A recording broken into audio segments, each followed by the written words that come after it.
પવિત્રતમ રેવા પ્રવાહના કાંઠે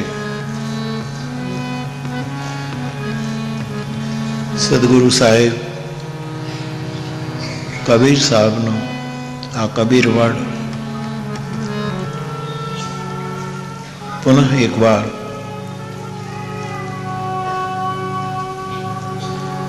એ પ્રગટ અપ્રગટ સ્થાવર જંગમ પ્રવાહિત અપ્રવાહિત ચેતનાઓને પ્રણામ કરું છું. કબીરવડની ગાદી છે એ ગાદીને પ્રણામ, વર્તમાન મહંત સાહેબને પણ પ્રણામ.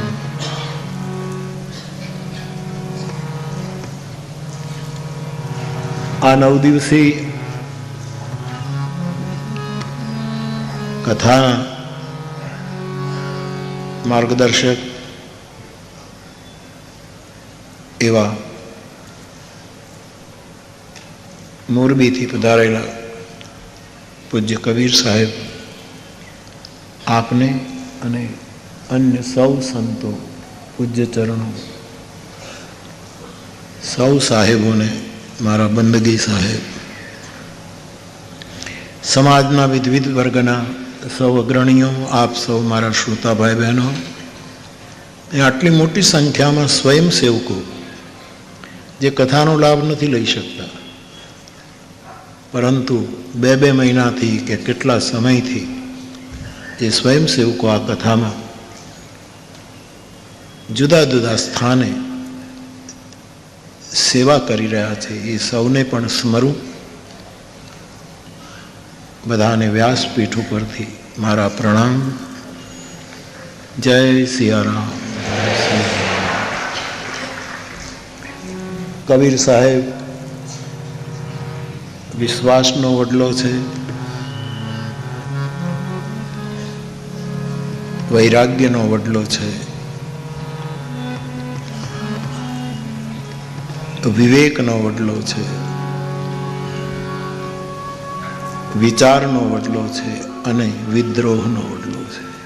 આવું તલગા જરડાને સમજાયું. આજે આપણે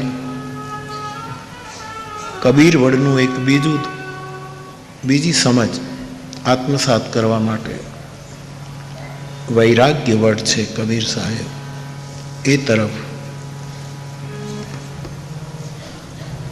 પ્રસન્નતાપૂર્વક ગતિ કરીએ. વૈરાગ્ય શબ્દ બહુ ગમતો શબ્દ છે, બહુ જ વાલો શબ્દ છે.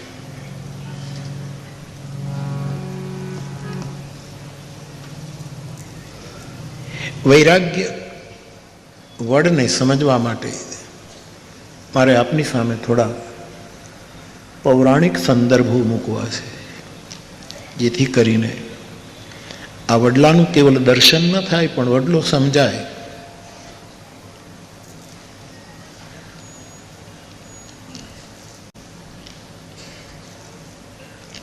જનક રાજાએ એકવાર યાજ્ઞવલ્ક્યજીને પ્રશ્ન કર્યો છે કે આપ મને વૈરાગ્ય શું છે એ સમજાવો. એ વૈરાગ્યનું મને દર્શન કરાવો સાક્ષાત, કે આ વૈરાગ્ય.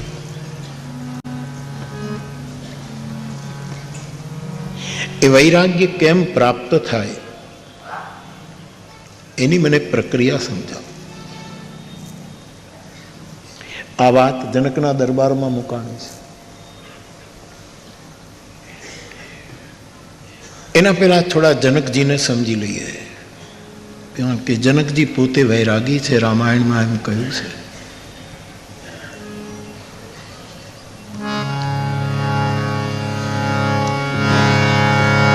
સહજ જનક કહે છે હતાશા, નિરાશા એને લીધે મારો વૈરાગ્ય નથી આવ્યો. મેં ધાર્યું હોય એ સફળ ન થયું, પછી એમ થયું કે આ બધું મિથ્યા છે, નીકળી જવામાંથી.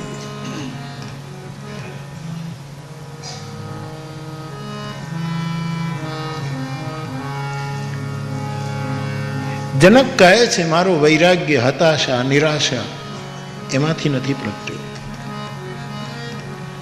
નાઈ મુઈ ઘર સંપત્તિ ના જાય, મુંડ મુંડાઈ ભય સન્ય. આવી થોડીક એ કાળની જો સ્થિતિ હતી ત્યાગ વૈરાગ્યની, અને તુલસીદાસજી ઉજાગર કરી છે. જનકજીનો વૈરાગ્ય સહજ વૈરાગ્ય. મેં કાલે જગદગુરુ શંકરાચાર્ય ના દક્ષિણામૂર્તિના વટ વૃક્ષની વાત કરી. આજ મારે કબીર સાહેબને જનકનો વૈરાગ્ય અને કબીરનો વૈરાગ્ય એનો થોડોક સંવાદ આપની સામે મૂક્યો છે.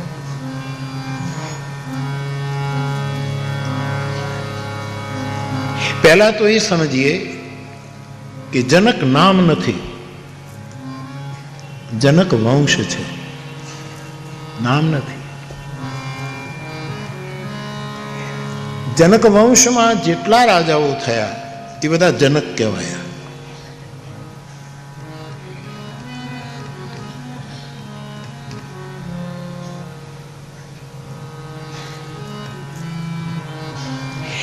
સીતાજીના પિતા માનસના જનકરાજ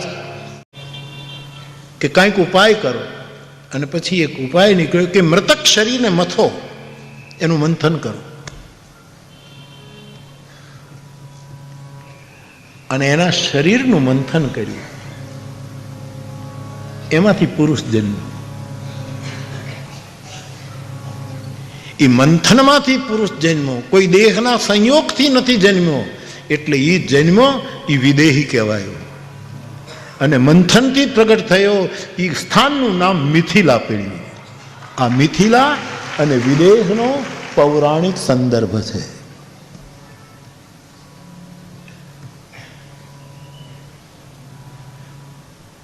ત્યાંથી આ શરૂ થયું. અને એ જે પહેલા જનક ઉભા થયા વિદેહરાજ, એ બધા જનક કહેવાય. જનક એટલે એક મૃતક બાપમાંથી જેનો જન્મ થયો છે, એનો પિતા છે, માં નથી, મંથનમાંથી નીકળ્યો છે, જનક જન્મ્યો છે, એટલે એ મિથિલેશ છે. પણ એના પછી તો બાપુ 17 જનક થયા. પછી અમારો આ જનક આવ્યો છે, જાનકીજીનો પિતા, જેનું નામ જનક નથી સાહેબ, શિરધ્વજ છે. 2 ભાઈઓ, કુશધ્વજ અને શિરધ્વજ. જાનકીના પિતા જે છે એનું નામ છે શિરધ્વજ. પણ આપણે એને જનકથી જ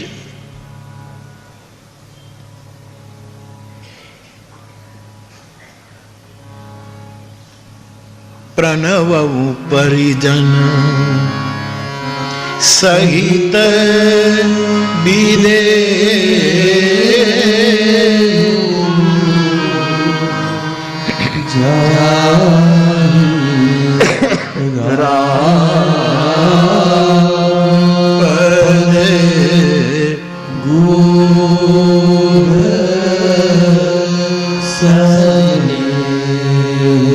અને તુલસીદાસજી વિદેહરાજ જનક જનક આ શબ્દનો જ પ્રયોગ માનસમાં કર્યો. શિરધ્વજ શબ્દ ના આવ્યો.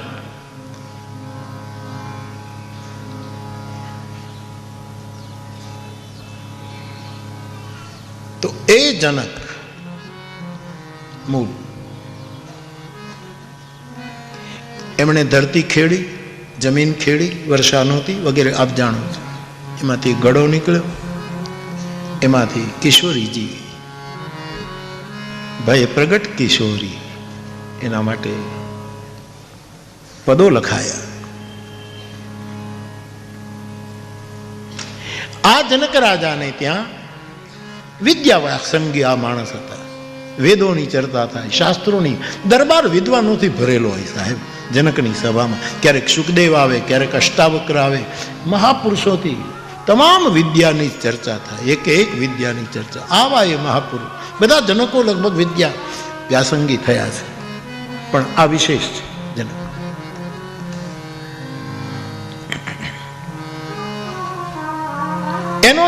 મુખ્યમંત્રી કે જે કંઈ એનું એ રાજાની નીચે પછીનું જે પદ હતું એ મંત્રીનું નામ હતું મૈત્રક.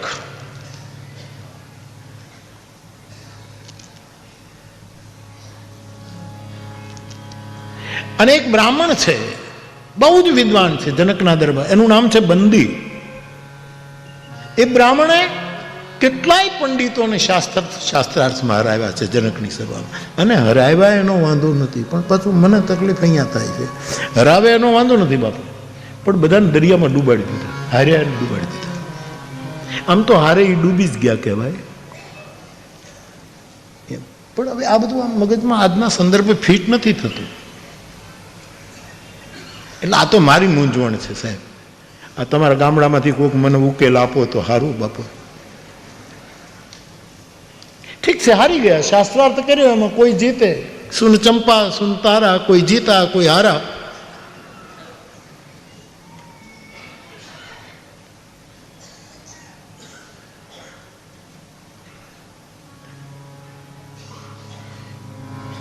એનું નામ છે બંદી. તુલસી ક્યાંથી લાવે છે તમે જો. બોલે બંદી બચન બરો. યદ્યપિ ગીતા પ્રેસ ભાટ કહે છે, બંદીજન માટે ભાટ જાહેરાત કરે. એ બહુ સારો એક વર્ગ છે. આપણે કહીએ ને ભાટ, બંદીજન, આ તે એ. પણ એ બંદી એ બ્રાહ્મણ બોલ્યો છે. બચન બર, બ્રાહ્મણ શ્રેષ્ઠ વચનો બોલે. બોલે બંદી બચન બર, શ્રેષ્ઠ વચન બોલાય. સુન હું સકલ મહિપાલ. કેવો વિવેક છે. હે મહિપાલો, હે રાજાઓ, હે ધરતીના માલિકો, સુન. પન વિદેહ કર કહી હમ. મહારાજ જનકની પ્રતિજ્ઞા અમે તમને કહીએ છીએ. ભુજા ઉઠાઈ વિશાલ. ઉર્ધ્વ બાહુ જેમ વ્યાસજી બને છે એમાં હાથ છે. તો બંદીનો સંદર્ભ અહીંયા એ પણ લઈ શકાય. ભાષાંતરમાં શું છે કે ભાઈ એ પછી તો શબ્દકોશમાં ઘણા પર્યાય હોય, સગોત્રી શબ્દો હોય, એટલે પછી કોઈ પણ વસ્તુ લગાડી દે એ આપણે. બાકી બંદી મને સંદર્ભ ત્યાં લાગે છે કે એ બંદી બંદી શબ્દ તો એ સાચો જે બોલાયો નથી, લખાયો નથી, વંચાયો નથી. બાકી બોલાય છે એ તો બધી એની ચિનગારીઓ છે સાહેબ. આગ તો અણબોલ્યો શબ્દ છે. અને એટલે જ કબીર સાહેબ એમ કહે, મસી કાગજ છૂયો નહીં. મેં કાગળ નથી લીધો, મેં શાય નથી લીધી, મને કલમ, મારી પાસે શબ્દ નથી. શબ્દ આકાશ નથી, આકાશનું સંતાન છે, આકાશનો એક ગુણ છે. જેમ ઘણાનું આમ સરળ ગુણ હોય, ઘણામાં આ ગુણ હોય, એમ આકાશ તો પરમ છે, શબ્દ એક માત્ર એનો ગુણ છે. મને તો એવું અનુભવાય કે આકાશ જ વણ બોલાયેલો શબ્દ છે, વણ બોલાયેલી કવિતા છે, વણ લખાયેલી કવિતા છે. એની સેવામાં આ દીકરીને મૂકીએ. એ દીકરી એને ગમ્યું કે યાજ્ઞવલ્ક્ય જેવા મહાપુરુષની સેવામાં, એટલે એનું બધું ધ્યાન રાખે, ઉતારાનું બધું ધ્યાન રાખે. એક દિવસ સવારે આ મૈત્રી અથર્વ વેદ કંઠસ્થ કરેલો એનો પાઠ કરતી હતી. યાજ્ઞવલ્ક્ય સંધ્યા કરીને ઉભા થયા. અથર્વ વેદનું ગાયન કોણ કરે? મૈત્રી ગાયન. આ કોઈ સેવિકા નથી. હું તો એમ માનતો હતો કે જનક રાજાએ મારા ઉતારામાં સેવા માટે, આ કોઈ સેવિકા નથી, આ તો અથર્વ વેદનું ગાયન કરે.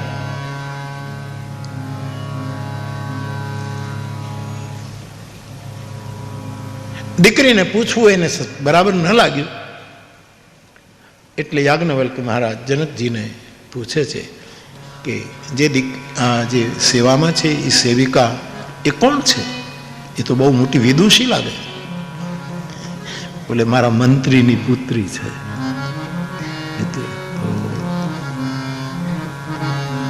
બેસો બેસો ભાઈ, બેસ જાઓ. ના નીકળવું હોય તો નીકળી જાઓ, જવું હોય તો નીકળી. ખાલી મસ્ત આળસ મળવા ઉભા થયા હતા. ના જવું હોય તો જાજો પ્લીઝ. સાહેબ અંદર જે ભાવ જાગ્યો છે એ જ્યારે સાધુ વ્યક્ત કરે ને ત્યારે એની સાધુતા ખંડિત નથી થતી. યાજ્ઞવલ્ક મહારાજે જનકને કહ્યું કે તમે મૈત્રેકને કહો આ દીકરી સાથે મારે લગ્ન કરવા. ઉપનિષદોના કાળ પહેલા બાપુ બધા જ ઋષિમુનિઓ ગૃહસ્થ છે, એના પછી જ ત્યાગી આવ્યા છે. બધા જ ઋષિમુનિઓ, હું તમને લિસ્ટ આપી શકું. પંડિતજી, ઉપનિષદ કાળ પહેલા પૂર્વે અને યાજ્ઞવલ્ક ઓલરેડી પરણેલા છે. કાત્યાયની નામની સ્ત્રી સાથે એના લગ્ન થઈ ચૂક્યા છે અને એણે માંગવું નાખ્યું મૈત્રી આવી વિદુષી. અને જનક બહુ રાજી થયા કે તમે મિથિલાના જમાઈ બનશો. રાજી થયા. ત્રકને પૂછ્યું, દીકરીના બાપે કહ્યું કે આ તો મારું સૌભાગ્ય કહેવાય, આ તો મારા ભાગ્ય કહેવાય કે યાજ્ઞવલ્ક મારી પુત્રીને સ્વીકાર. એના લગ્ન થયા સાહેબ. યાજ્ઞવલ્ક મહારાજની બે પત્નીઓ મૈત્રી અને કાત્યાયની. અને પછી આ સભા ભરાણી. આપણા જનક પછીની 25 પેઢી પછી જનક વંશ પૂરો થઈ ગયો છે એમ શાસ્ત્ર કહે છે. પછી એ વાત પૂરી થઈ ગઈ, પછી કોઈ જનક નથી. 17 પેઢી પછી જનક આવ્યા છે અને એના પછીની 25, એમાં છેલ્લા કયા જનક તે નામ મારા મગજમાં અત્યારે નથી, પણ પછી એ વંશ સમાપ્ત થઈ ચૂક્યો છે.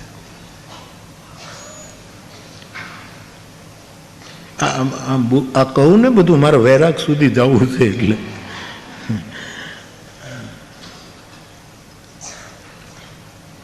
સાહેબ,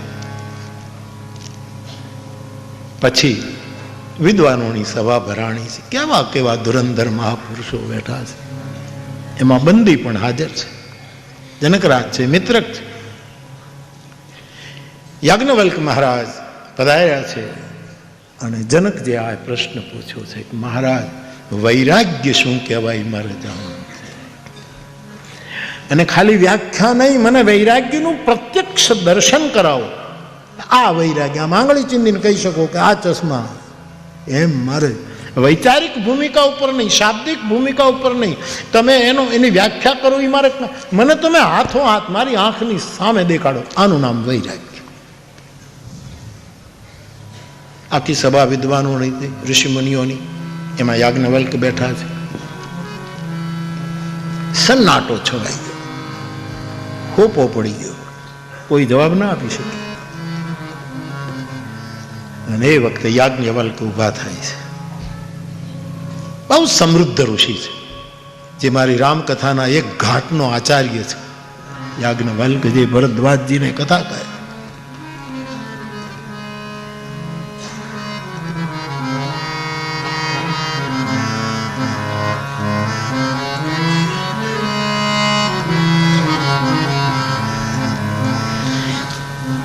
યાજ્ઞવલ્કજીએ મિથિલેશ જનકને કહ્યું, મહારાજ મને 24 કલાકની મુદ્દત આપો, હાજરા હજૂર વૈરાગ્યના દર્શન કરાવો. આ ઋષિનું વચન છે. આમાંથી કોઈ કહી શકતા નથી. હું અત્યારે કહી શકું પણ, વ્યાખ્યા કરી શકું, મારો અનુભવ પણ કહી શકું, પણ તમે માંગ્યું છે મારે રૂબરૂ દર્શન કરવા. રૂબરૂ દર્શન કરવા માટે મને 24 કલાક જોઈએ છે. આવતીકાલે આ સમય હું આવીશ. અને જનકજીએ કહ્યું, હું રાહ જોઉં છું મહારાજ, આપ બધા. અને યાજ્ઞવલ્ક નીકળી ગયા છે. ગૃહસ્થ છે. પોતાની બંને પત્નીઓ કાત્યાયની અને મૈત્રી બેઠા છે, આવ્યા છે, પણ ચહેરા ઉપર ચિંતા છે. અને બંને સ્ત્રીઓએ યાજ્ઞવલ્કજીને પૂછ્યું છે, કોઈ ચિંતા છે પ્રભુ?